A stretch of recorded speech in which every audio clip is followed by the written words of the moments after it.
I guess for some people here in America, finding their 15 minutes of fame comes from going on a talk show.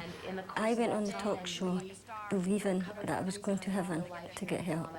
I came off the talk show believing I'd been to hell and back. Talk shows aren't really talk shows.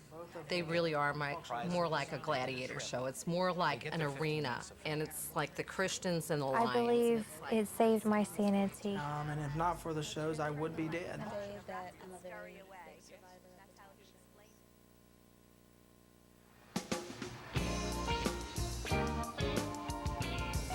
The modern TV talk show arrived in America in the 1980s with the Oprah Winfrey Show and spread quickly to Britain. By the 90s, talk shows had become big business. They were cheap TV, and they pulled in the viewers with their attention-grabbing subjects. She knows it, and I don't understand why. If she knows it, why don't she just stop? For the cost of a return airfare and a night in a hotel, thousands of guests in America and the UK are persuaded each year to share their deepest problems with a national audience. The bigger the problem, the bigger the ratings. But what makes people go on talk shows, and what happens to them once the show is over? It's quiet here today at the Sarasota County Courthouse, but in a few weeks it's going to be a very different picture. That's because press from not only Florida, but from around the world is going to be here in Sarasota to cover the Ralph Panitz murder trial. Now, Ralph Panitz is accused of beating and strangling his ex-wife, Nancy, just hours after the couple appeared on a taped episode of The Jerry Springer Show. Reporting in Sarasota County, I'm Liz Weaver for News 40. In the UK, talk shows are typically less explosive than in the States. But are our talk shows becoming more extreme? And could we soon be following the American experience, where 2 talk shows have ended in tragedy? 6 years ago, Scott Amador was murdered days after appearing on The Jenny Jones Show.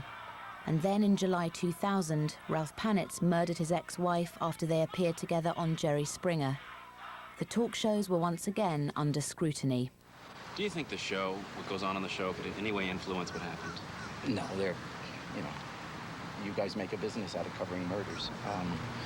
This, unfortunately, is another one. But I don't want to comment further on it. They've asked that we let them do their work.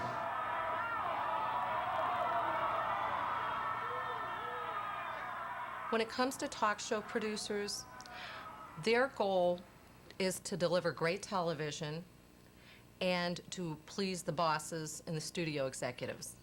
Their goal is not to take care of those people who they put on the stage. There are some people who have really been helped by talk shows. I have seen people's lives turn around, but I've also seen people whose lives have fallen apart because of doing a talk show.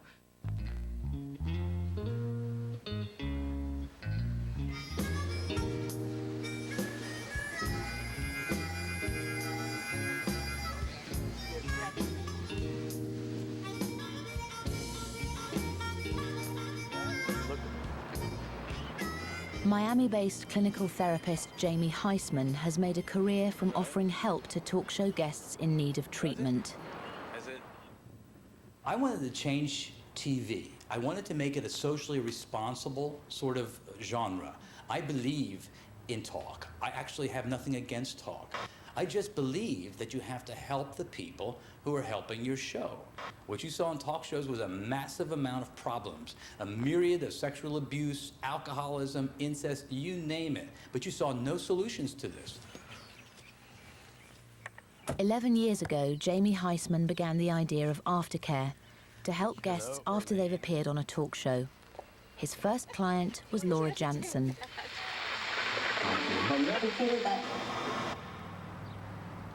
In America, talk show guests are often people with the least resources and opportunities.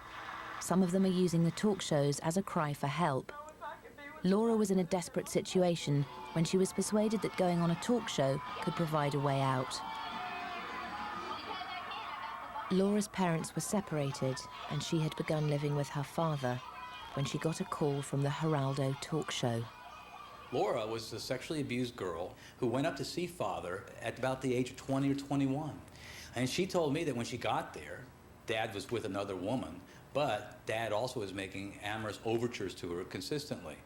One day, because she had a back problem, she says, Dad gave her a lot of medication, which totally knocked her out, she said. And when she woke up from the medication, he was on top of her. He'd convinced her that he loved her and that it was okay for them to have a husband-wife situation. And she was very messed up at that point. And then one day she called me and told me what was going on. And I talked her into leaving him. And I met her halfway. She came home, but he called her and threatened to kill himself. And finally, he came down and got her and took her back with him. And I was just devastated.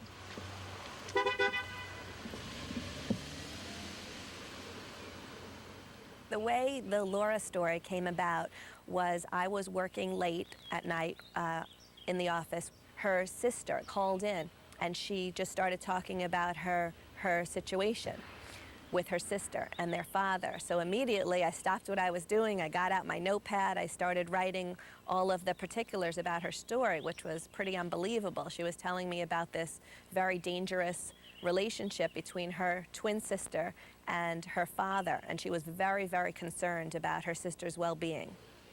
I knew if I could convince everyone in the family, everyone involved in the story to come on the show, it would be a very fascinating and volatile hour of television. When the Geraldo show first contacted me, the producer told me that it was going to be a show about twins reuniting. And then they finally got down to what they actually wanted, which was the story about my father and me. And at first I said no. And they offered me treatment. And then they offered to get me away from him. The only way they were persuaded, I think, was to be in some way cajoled. I think that they were offered therapy on the first show. Well, therapy for Laura and Jim is like a fly on the back of an elephant. I mean, come on. This is an acutely ill family and the acutely ill sort of situation, and both of them needed to be in a hospital. Persuading Jim, Laura's father, to appear on the Geraldo show was my most difficult task because, you know, he was obviously doing something that was terrible. There really wasn't an upside to having him come on the show, but the way that I was able to persuade him was to help his daughters and to make some kind of a semblance of their family, because I explained to him that if he continued what he was doing and they continued this relationship, that no good could come of it. When he finally realized that this is what I was going to do, he agreed to come on the show. But I believe his main reason for coming on the show was because I was going on the show, and he knew that they were going to try to get me to leave him. And he wanted to be there to persuade me not to. I knew that it would be a terrific show if everyone would show up and if they would all tell their stories the way they explained them to me over the telephone. My only fear was that somebody wouldn't show up, and I wanted to tape the program as quickly as I could before somebody changed their mind. Well, when my father and I flew up to New York to go to the show, we were supposed to have had separate rooms. And somewhere it got messed up in the hotel records, and we ended up in the same room. And I was very unhappy about that. Laura and her situation promised to be the ultimate family affair, the ultimate family drama. When you have one woman who is going through all of this, you have a father who's creating all this, you have a sister who happens to be an identical sister who looks beautiful compared to her sister who has stopped growing emotionally and physically. She's gained all this weight. Plus you have an angry, bitter mother who comes on. I mean, you have the makings of an incredible drama. When Laura appeared on the Geraldo show, Geraldo pushed her to confront the realities of her sexual relationship with her father in public. Do you understand that having an affair with your father is something that's no good for you? Well, there's many times I've tried to stop because I didn't believe it was right, but Do you tell him you love him? Yeah, Is he your boyfriend? I guess I kind of look at him that way because of how intimate we've been. We wanted to be disguised because it's not something that is acceptable in society, and we knew that. Laura's father was given a false beard and Laura's name was changed to Kathy. I wasn't actually disguised at all, really. His friends were able to recognize him, people that knew him. The disguise that we had that day was embarrassing. Cindy, the producer, was very nervous this day. She was upset with the disguise, and she was concerned that everything was going to be okay. When Laura's father appeared on the program, he unconvincingly justified his behavior by saying that he'd been abused as a child. I don't expect alleviation, but I think that there's always reasons why people get to where they are in life. And there are reasons why I'm like I am today.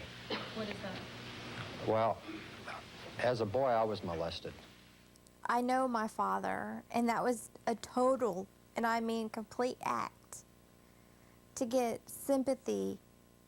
I am very shy and introverted, and I'm very upset right now. And I'm not asking for anybody to feel sorry for me. All right? Don't get upset. It's okay. It's not worth it. We do, honey.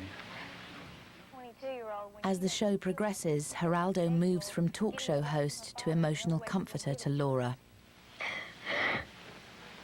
Come here. It's all right, darling. At the end of the show, Geraldo gave her the opportunity, encouraged her to leave her father, offered her inducements, help for both of them. She was welcome to come with me, and she shook her head no. And my father was looking at me straight. I mean, I could feel his eyes burning into me. And I was totally terrified and scared and confused. And I didn't know whether to trust my mom after the way she had treated me the first time I'd left him. Because the first time I left him, I went into treatment, and my mom came to visit me one day, and she said, one day you'll get old and he won't want you either. At the end of the show, they went back to their trailer in Kansas and continued on, living the kind of life that they were. The show aired, and the day that it aired, the people that employed the father recognized him and fired him. He came home, Laura was there, and he said, basically, I think they're on to me. I mean, his secret was out, and he said, if the police come here, I'm gonna kill you. And Laura looked down at the gun that was sitting there, and she really believed that she was going to die. I was working in the evening, and I got a very distressed call from Laura saying that her father was threatening to kill her and to kill himself. She had the opportunity to go make a phone call. Almost like somebody who's been arrested and they get their chance to make their one call. She had a chance to make one call, and she did not call the police. She did not call her mother. She called the Geraldo Show.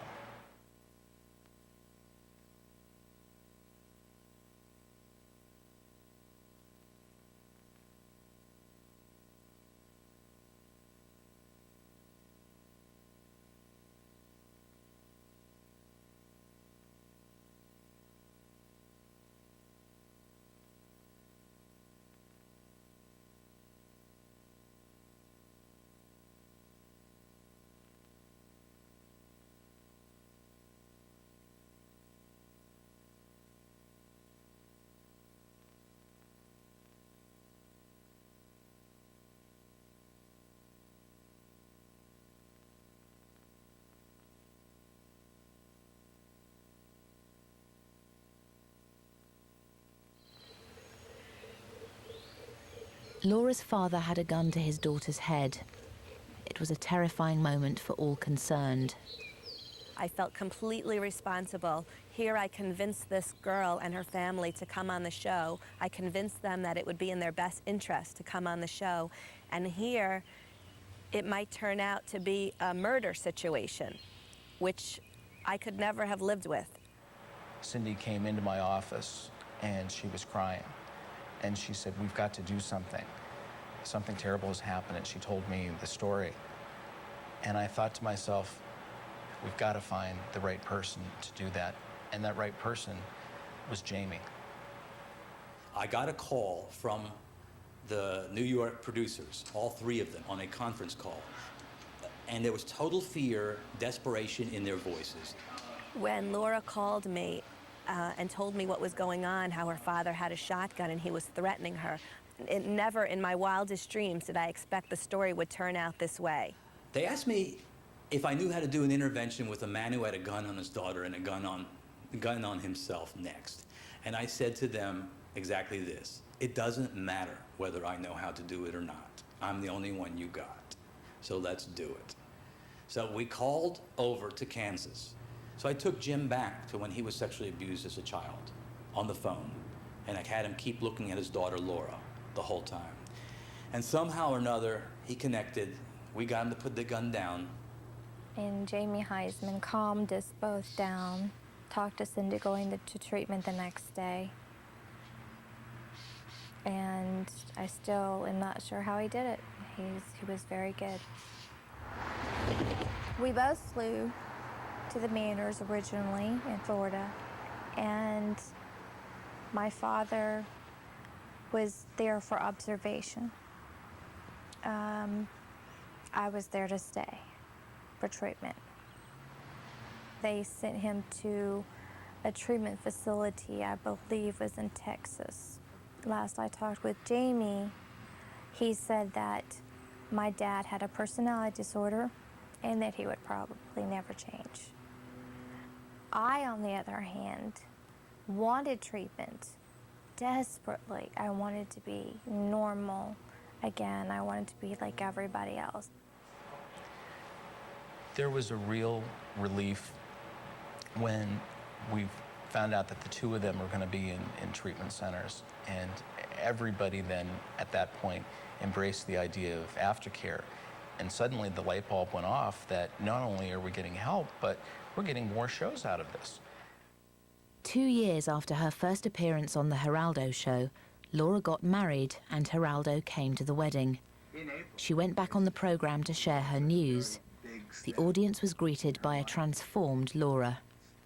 From scars to stars, guests come back to share how their lives have turned around for the better, the focus of this edition of Pearl.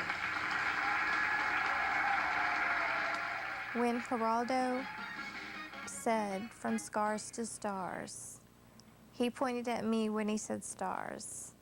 And that meant so much to me because I felt that I was full of scars. I felt more of a scar than a star. Laura's marriage didn't last and she now lives alone. She has no contact with her father. Originally, when I went on the show, I was very confused. I wasn't sure if it was the right thing. I just knew I wanted help. Now, I think it's the best thing I could have done. I have my life back, better than it has ever been, and I'm very happy.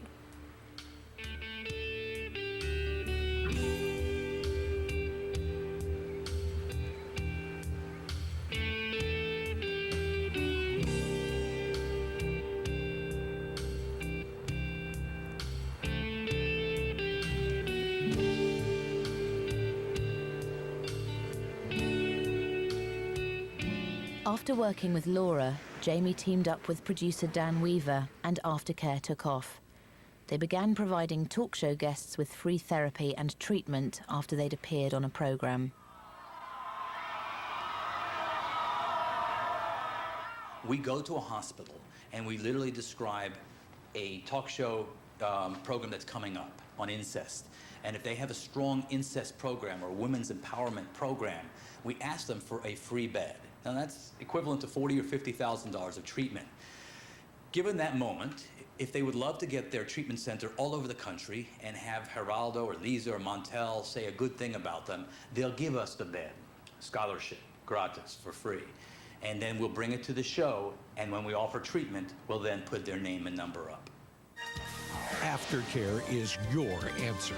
The treatment center obviously gets heightened public relations.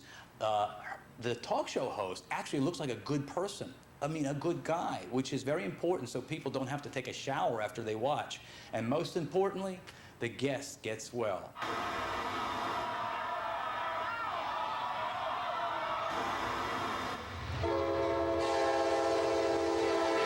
After a dramatic start with the Laura Jansen case, Aftercare has gone on to help over 400 talk show guests. Perhaps Jamie's proudest case is Scott Sweat. Scott used the Geraldo show and Aftercare as a last resort.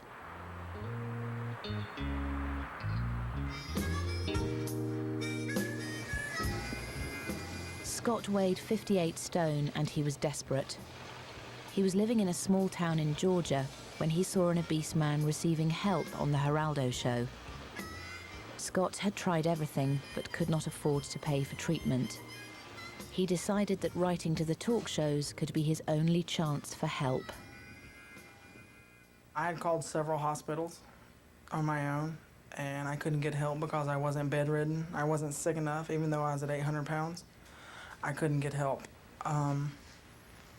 So I decided I'd try a talk show. I wrote a couple of talk shows, and they're the only ones that responded. He desperately, desperately needed help. He was around 800 pounds. He was 28 years old, and he couldn't leave his own home. He was extremely depressed, suicidal, and his doctor had said that if he did not start losing weight, that he would be dead in 3 years. The easy question for me to answer around obese talk show guests is that there is no other help. This country has literally abandoned them. They pay for the heart, they pay for the lungs, they'll pay for the diabetes, but they'll never pay for the obesity treatment. So Scott had nowhere to go for help. So where else did he go? To a talk show. A few weeks later, Scott got a call. He could have help if he'd appear on the program. Scott has bravely ventured from his home in Georgia to join us here today. Scott, why'd you send me that videotape? Well, it's my last-ditch effort to get help.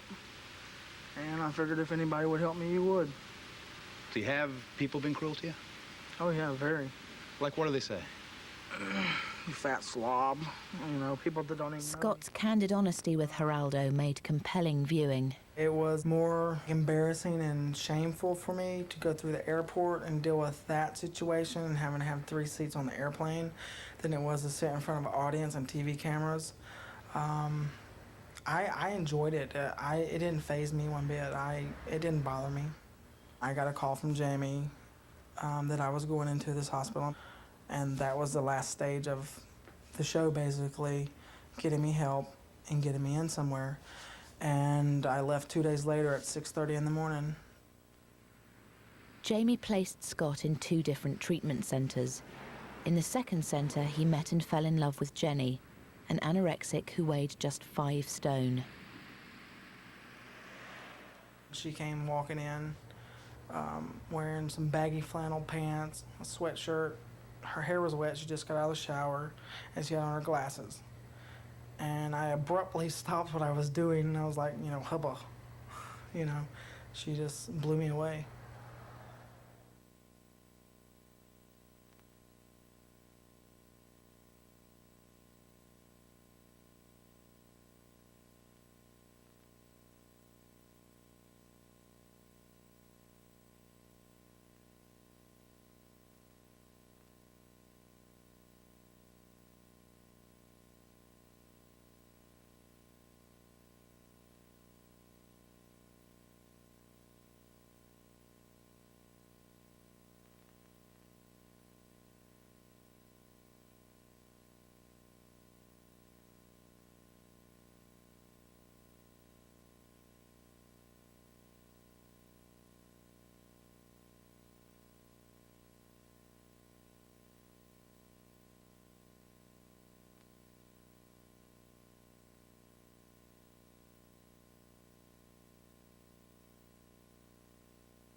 First time he saw me, he fell in love. I was very into my disease. I had never had a boyfriend, never wanted a boyfriend, because when you have anorexia, a lot of times you don't want men to be around. I ended up losing weight while I was in that treatment center. I probably got this picture back from the photo lab and still thought I had places that I could lose weight. My moral dilemma was that Scott and her were both dying, literally dying, yet they wanted to be together. I realized I could not get help for Scott or Jenny unless I got them back on the talk show. I picked up the phone, I called my employer, Lisa Gibbons, and I said, Lisa, this is a phenomenal story. Scott and Jamie had been talking about Scott needing treatment, and Jamie knew that I was not able to get any treatment up in Minnesota.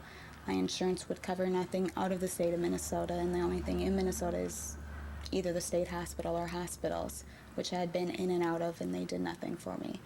Jamie came up with the idea to go to Lisa, who would probably be able to get us help. But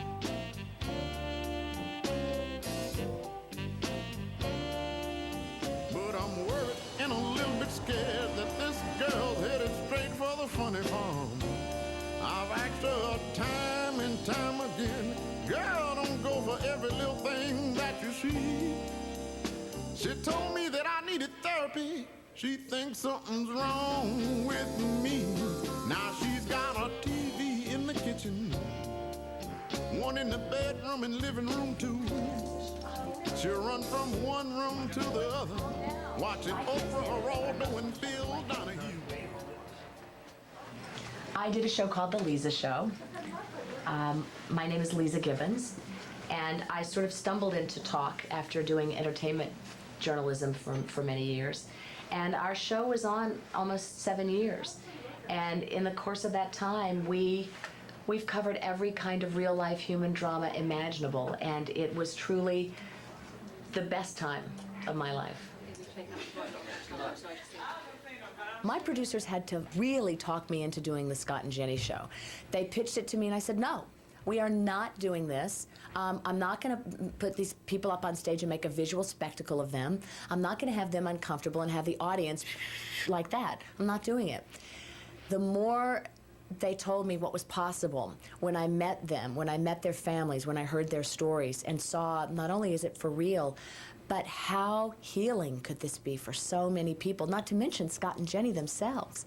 And it's one of my all-time favorite shows, and they are among my very favorite guests. The romantic opening to the program was in stark contrast to the difficult moments that followed. We begin with Scott and Jenny. Before they met, Jenny had been battling anorexia for 5.5 years, and Scott was struggling with obesity. Scott, Jenny, this is a long and loving death sentence. Unless you recommit and get a relationship individually with yourself, this is nothing more than a long and loving death sentence. They allowed me to put them on TV only to split them up because they knew I had to split them up. They were both dying, and there was no way their happy storybook ending was going to happen on that day. But they had to trust me and trust the process. So here was the process. That's his father, Scott's father. If I don't do something, I'm gonna die. And I don't want to die. I don't think I could bear the blow. Because he's my heart. Wesley, you know this is the rendezvous with destiny. I've talked to you about Yes, I know. Scott is totally hooked into his father, and since his mom died, was scared to death his father was going to die if I put Scott into treatment. Jenny, her mom was so overprotective. She treated her like a child, and she was looking like a child. She was going to die as a child. So I needed to separate and peel the family off before we sent them to treatment.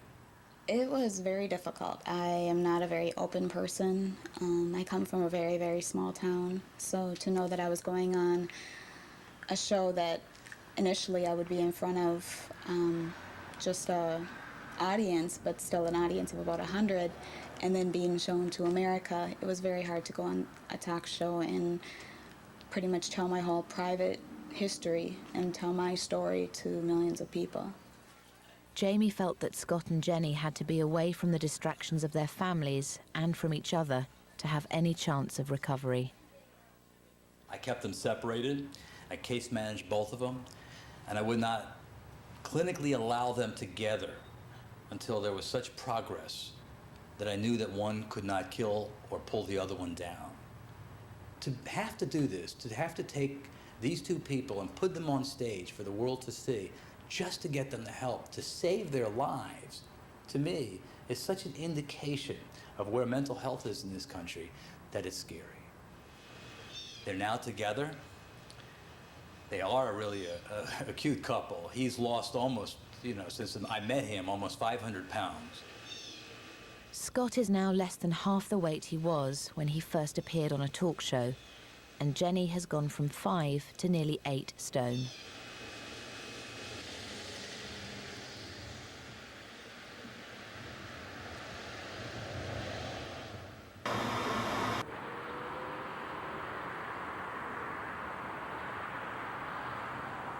Not everyone who appears on a talk show is in need of help, but by the time the show is over, the trauma of the experience might mean that they need it. Jeff Hollis and his Philippine wife Imelda wanted to show that people from different cultures can fall in love, but when they appeared on the Maury Povich show, they were ridiculed and humiliated. We met through a club, and the owner of the club contacted us and said, the Maury Povich show is looking for people to be on the show. The club was a letter-writing dating service. They were interested because of the way we met. We became pen pals, and our relationship grew from there. So they said it would be a fun show about couples who met in interesting ways. That was the exact phrase. Talk shows aren't really talk shows.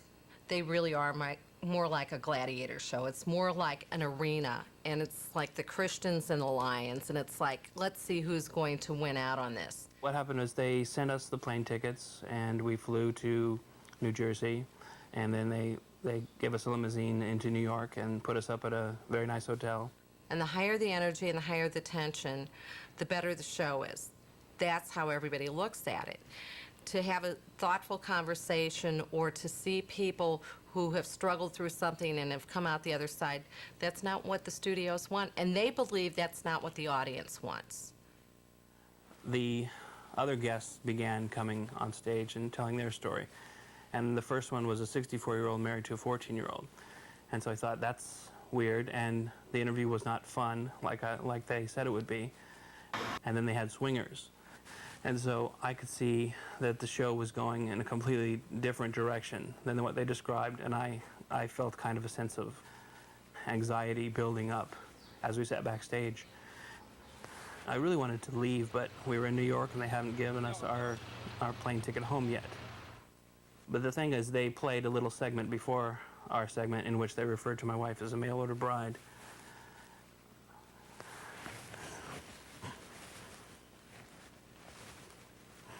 Yes, I do. There are companies that offer women from all over the world as possible brides for American men. Do you think this kind of marriage is the real thing, or are these men just buying women? Women, by the way, who are looking for a better life. When we come back, we're going to meet 2 new husbands and their mail-order brides after this. And that's the part that really upset me. When he said that about my wife. and then showed footage from our wedding video as if, here's the evidence, look at this horrible situation.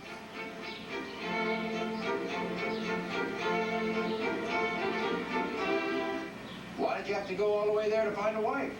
Well, first let me say how offended we both are by your use of the term mail-order bride. You can't order a woman from a catalog. That's not fair. Right. The audience snickered there, but that just gave me more of a desire to educate them, basically.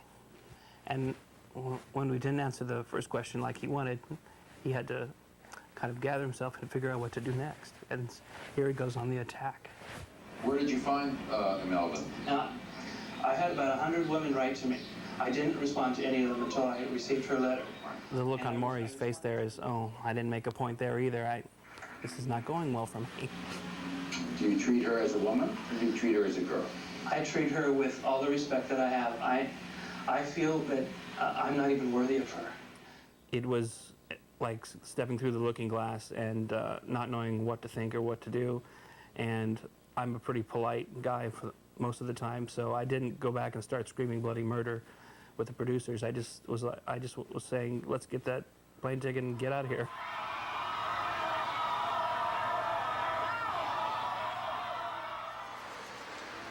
Jamie doesn't just help talk show guests who've appeared on a show.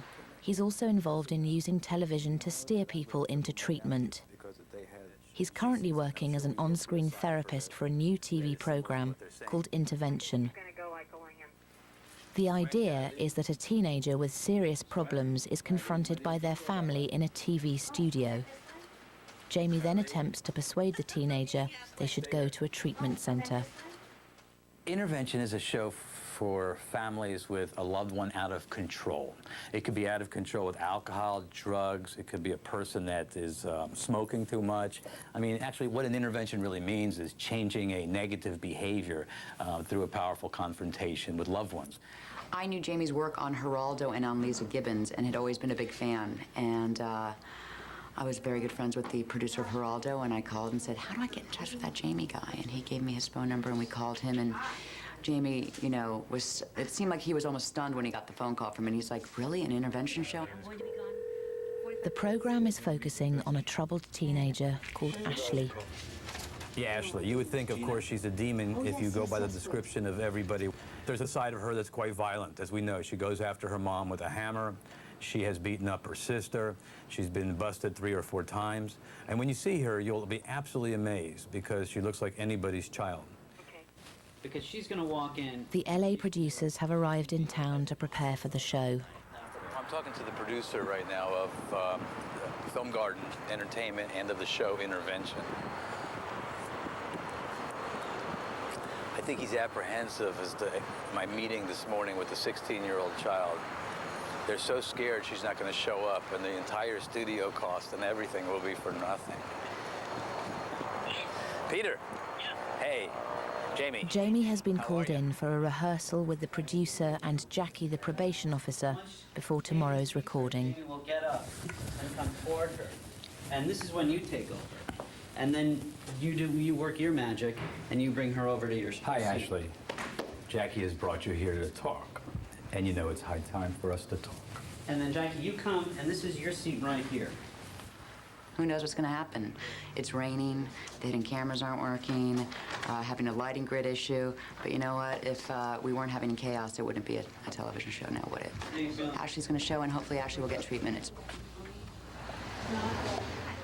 But later that day, Jamie gets an anxious call. No one has called Ashley's social worker, who is meant to get Ashley to the studio for tomorrow's recording. She was never contacted, and to call the child. She's at a bowling alley right now, and she does not have Ashley's phone number. And, thanks, Peter. You take care. Okay, bye-bye. Apparently, they have no way of getting a hold of her. So they need to say a few prayers that the woman still keeps the beeper on, even though she's not working at the police station, because if not, their whole show could be jeopardized, because without the maid of honor, the wedding can't go on. And happens to be that Ashley is that.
Ashley wasn't found until very, very late last night. I had spoken to the producers this morning, and they're not aware right now that we have found her. So I definitely have to give them a call and tell them that actually the guest of honor is in bed sleeping, and she got in quite late. I love you. I love you too, sir. Okay. Call you later. All Tell you right. what's cooking. Careful. Thanks. Jackie, you can go. You can go pick her up. Jamie doesn't know if he'll persuade Ashley to go into treatment during today's show, but a treatment bed needs to be ready. I'm calling the CEO of the treatment center in Nashville, Tennessee for Ashley. And he doesn't even know if this is going to air because actually this is a pilot, so I would think that he's taking a risk. Good morning. We're going to do the intervention on Ashley at 2 o'clock. Should she go, she's going to be leaving here at 8 o'clock. And I'll keep you abreast of things, okay? Thanks, Jimmy. Take care of yourself. Bye-bye.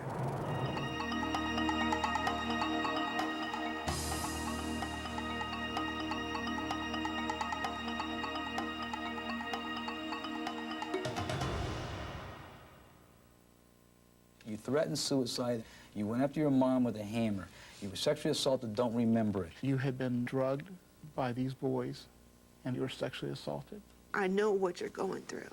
You guys don't have anything good to say about me? A child is supposed to love and revere their mother more than anybody. You are not even in the norm of 16-year-olds. You are so spiked up the top. I'm just here today to take you and get you the help of a treatment center in Nashville. 990. Thanks, Carlos. Doing really well. The set looked really good. Tell me, because I don't know about the story of you and the set. We did not get her into treatment today. We might have chipped away at a lot of her denial, but we did not get her into treatment. She did not go to Nashville. The offer is open probably only for the next 24 hours, and she's going to be thinking about it now where she's at, but she did not go to Nashville. It was the hardest 2 hours of my life. I mean, there's no way around it. I could never do what Jamie does on a daily basis.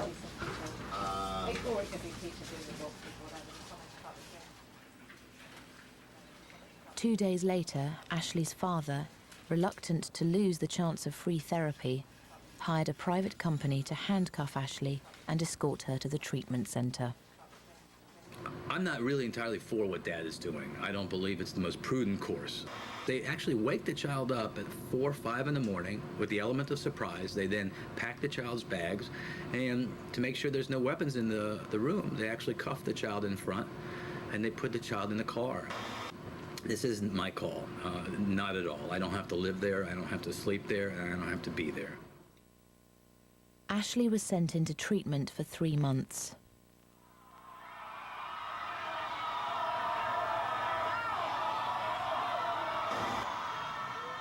In the UK, we haven't yet reached the extremes of the US talk shows. But is there a need for aftercare here? My sister lives in the UK and tells me about the talk shows that are on. And it sounds to me like they could really use aftercare.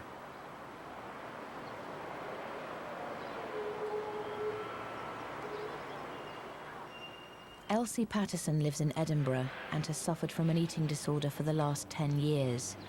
Earlier this year, she rang the Trisha talk show, hoping they'd give her help if she appeared on the programme. I forget to eat, or I do go to eat, it doesn't work. I've asked the doctors, I've asked counsellors, I've asked everybody, I've wrote letters to magazines, the lot. My last desperate bid was to get Trisha to help me. I thought Trisha, well, honestly, I thought Trisha was some kind of goddess. To me, she was like a guardian angel that went out of her way to help people. And I really thought that she would take me under her wing. Elsie was asked to go on the show, but she happened to mention to a researcher that her eating disorder left her disinterested in sex. I was on the stage, I'd say maybe a minute, 2 minutes before I was reduced to tears. They weren't interested in my weight. They weren't interested in my lack of eating. They were more interested in the fact that I was depriving my partner of his sex life. He wasn't happy about this discussion. She must have been asked about 8 or 10 questions, and in the end it was too much because she was trying to justify herself too much, I felt, and in the end she just broke down and cried. They actually told me that there would be a counsellor there who would explain to me why I go into these kind of mood swings where I don't eat, and the only counsellor that I did see was a sex counsellor who actually made me feel stupid more than helped me. Then we were rushed out the studios to the train station.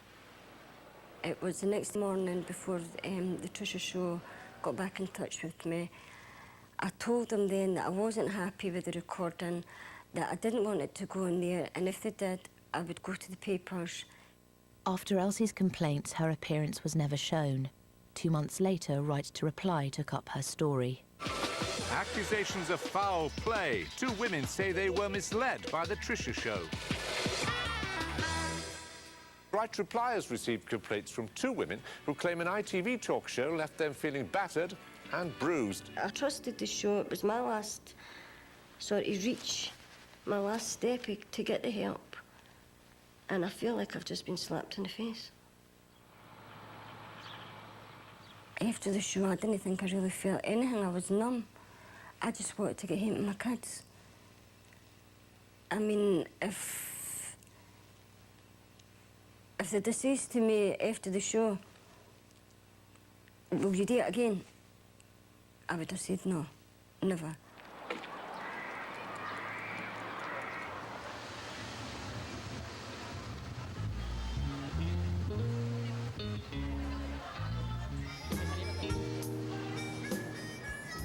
Five years after Scott's first appearance on a talk show, Jamie is still helping both him and Jenny. Next week, actually, they're leaving to go to Atlanta. Once again, a move that I wasn't totally in favor of, but they're here to convince me that this is the right move for them. I found a place where I can have a meeting. There's a meeting there 6 times a week. It's for people that have had the gastric bypass surgery or the stomach staple. Trying to find quota meetings. That's the only meeting that, no matter what, I do not miss. Do you know that those meetings exist where you're going? Yes. I've always felt in my heart of hearts, and you know this I think too, it's an ethical feeling of discomfort. I couldn't get you treatment and I couldn't get you treatment anywhere else. Nobody would listen to me. So I knew I had to do a talk show to get treatment. I never really sat you 2 down and ever asked you your feelings about that. I don't care. I don't care that you did that. So if people want to say I was exploited, oh well. Oh, look at the big fat guy. You know, I don't care. I got help. Now my life's turned around. You know, and I'm alive. Because I would definitely be dead. He was saying the other day that if it wasn't for you, he would be dead. Well, not only would it, I mean, you got me that help to make me live. But at the same time, you gave him life. And he gave me life. A lot of people say that's not good, but before I met him, I didn't care. I didn't care if I lived or died. They put those tubes in me, I didn't care.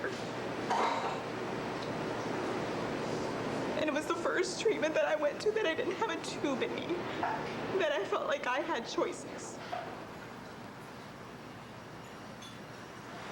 You just said something that means a lot to me, and I appreciate that. You don't know how much I appreciate that. Aftercare treatment has turned Scott and Jenny's life around. If Nancy and Ralph Panitz had been given therapy after the talk show, perhaps Nancy's murder could have been prevented. If you're going to bring somebody on and basically open them up and show all of their guts to the national viewing audience, but take them and get them great treatment afterwards, that would be fine with me. I feel like a fish going upstream. And I've worked my head off for 11 solid years to try to convince executive producers, supervising producers, and execs that this is the only way to go to take care of the guests, at least after the show, if not the pre-screening mechanism. But so far, they don't. To think that not all shows have aftercare. I think that it's dangerous, and I also don't think it's responsible. And I wonder how many deaths there'll have to be before it's maybe a requirement.